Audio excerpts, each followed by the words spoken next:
Bonjour Maître Eliatem, bienvenue dans cette nouvelle chronique de rue. Nous sommes ici à la 17e chambre correctionnelle aujourd'hui de Paris pour le cas de Grégory Pasquiel, convoqué au tribunal pour l'affaire des insultes sur Taubira. Est-ce que vous pouvez nous en dire plus, s'il vous plaît? Bien, écoutez, ça a été considéré comme étant une injure publique pour laquelle mon client a été poursuivi par la justice, en particulier par le ministère public. Autrement dit, qu'il y a une plainte qui a été faite par le ministère public à l'encontre de M. Pasquiel. Ce jugement, malheureusement, il a été rendu d'une manière non contradictoire, c'est-à-dire mon client n'a pas été touché par la citation qui lui a été délivrée, et c'est la raison pour laquelle il n'a pas pu se défendre dans ce procès. Il y a eu une condamnation assez importante à l'encontre de M. Pasquiel, et quand cette décision lui a été par la suite signifiée, c'est-à-dire quand il en a pris connaissance, il a fait opposition. Autrement dit, cette affaire va être de nouveau jugée, réexaminée par le tribunal qui va pouvoir examiner si oui ou non ce dessin ou cette caricature est injurieuse à l'encontre de Madame Taubira. Donc cela va être fait, étudié conformément donc au droit, ce que j'appelle de la défense, et avec le respect, bien entendu, de la Convention européenne des droits de l'homme, notamment l'article 6 de la Convention européenne des droits de l'homme. Et c'est à partir de là qu'il sera démontré le caractère injurieux ou non injurieux de la part de mon client. Donc nous allons soutenir que la liberté d'expression, qui vaut pour certains, qui ne vaut pas pour les autres, surtout quand il s'agit donc de personnalités politiques qui sont en fait des personnalités publiques et qui, on va voir s'il y a oui ou non en France un droit à la dérision, et ce droit à la dérision... Charlie Hebdo voilà, comme Charlie Hebdo. Comme Charlie Hebdo et comme d'autres, ça vaut pour les catégories et non pas pour les autres, et que ça soit une fois pour toutes relaté, expliqué, et qu'on arrête ce cinéma, et que en fait il faut absolument qu'il y ait une cohérence et une cohésion dans les décisions de justice qui seront rendues, parce que sinon les Français vont se sentir offusqués et se poser la question pourquoi pour les uns on reconnaît certains droits et non pas pour les autres, ils vont se sentir moins protégés qu'une autre catégorie de la population. D'accord. Une petite question. Grégory Pasquiel a été convoqué aujourd'hui à la 17e chambre à 13h30, c'est ça? Tout à fait. Et est-ce que vous pouvez nous expliquer pourquoi il n'est pas là aujourd'hui? Alors, il n'est pas là parce qu'il s'agit d'une audience qu'on appelle de procédure. Parce que vous savez, là, en matière de diffamation, c'est-à-dire l'injure, est couverte également par la loi donc, sur la diffamation et les injures.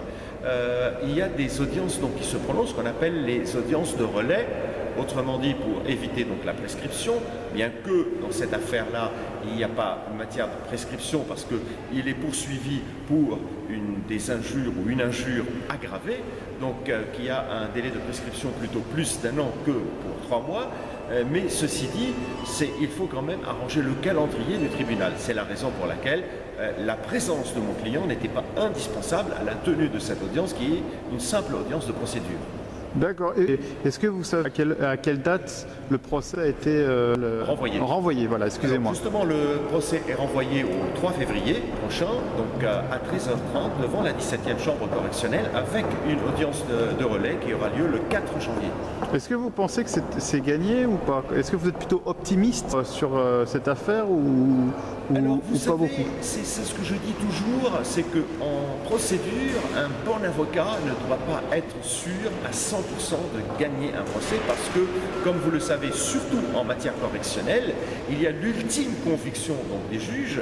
C'est comme si vous admirez, il y a certains qui peuvent admirer, interpréter une œuvre d'art d'une manière, et il y a d'autres qui peuvent apprécier comme déprécier. Et c'est la raison d'ailleurs pour laquelle il y a l'appel. Mais après, donc, pour des questions plutôt juridiques, il y a également la Cour de cassation. Donc, ce qui fait qu'il faut voir comment est-ce que le tribunal va pouvoir interpréter si ce dessin est oui ou non injurieux et s'il y a une limite, encore une fois, à la liberté d'expression, au droit donc de dérision, et puis si on applique ces règles-là à tout le monde ou on l'applique à une catégorie de personnes.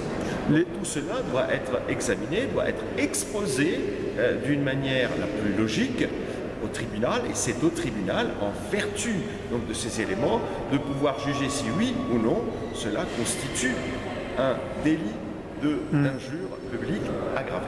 Et les juges, selon vous, ils sont partie prenante ou ils sont impartials Alors, j'espère qu'il oui. n'y a pas de partie prenante, il n'y a pas de préjugés. Comme Moi, souvent. si vous voulez, je crois en la justice, malgré les imperfections donc, de la justice.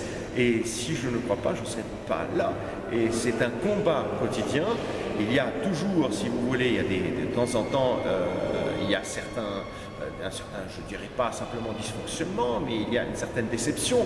Mais il faut lutter pour éviter tous ces problèmes-là. Et j'espère que la justice soit impartiale pour pouvoir donner une solution d'une manière qui satisfait non seulement mon client, mais également l'opinion publique, parce que c'est une question qui touche l'opinion publique et qui a choqué beaucoup de gens quand ils ont vu qu'il y a une certaine, je dirais, disparité entre certaines personnes et d'autres. Est-ce que vous êtes au courant pour l'affaire des... Parce que là, alors je rappelle pour nos auditeurs, le Grégory Pasquiel est la personne qui a été condamnée à 5 mois ferme. Je l'avais d'ailleurs reçu sa femme dans cette émission. Pour les 5 mois ferme à la suite d'un tweet sur Facebook, sur Twitter, menaçant M. Manuel Valls et M. François Hollande. Est-ce que vous avez des nouvelles? Est-ce que vous êtes sur cette affaire ou pas? Malheureusement, je ne suis pas dans ce dossier-là, mais je trouve que c'est excessif et encore une fois, c'est qu'on voit très bien que malheureusement, dans certaines affaires, certaines personnes reçoivent une condamnation qui est disproportionnée aux faits, parce que vous avez de l'autre côté de la barre des personnalités qui bénéficient de certaines, je dirais, faveurs et d'une certaine, si vous voulez, d'un certain aura, surtout que quand on voit de l'autre côté de la barre, il y a quand même un Premier ministre en fonction. Donc vous imaginez quand même, même s'il n'y a pas eu de véritable pression directement, mais il y a une manière indirecte, je dirais, une pression morale. Donc ce qu'il fallait dans cette affaire-là, si j'étais l'avocat dans cette affaire, j'aurais demandé que cette affaire soit renvoyée afin que, à la fin du mandat du Premier ministre, pour que ça soit jugé d'une manière plus apaisée, d'une manière beaucoup plus objective, et que les magistrats ne sont pas, ils sont là à juger une affaire qui touche directement ou indirectement une personnalité qui est en fonction, en l'occurrence le Premier ministre. D'accord. Avez-vous quelque chose à ajouter, Maître Hatem? Rien du tout. Merci beaucoup.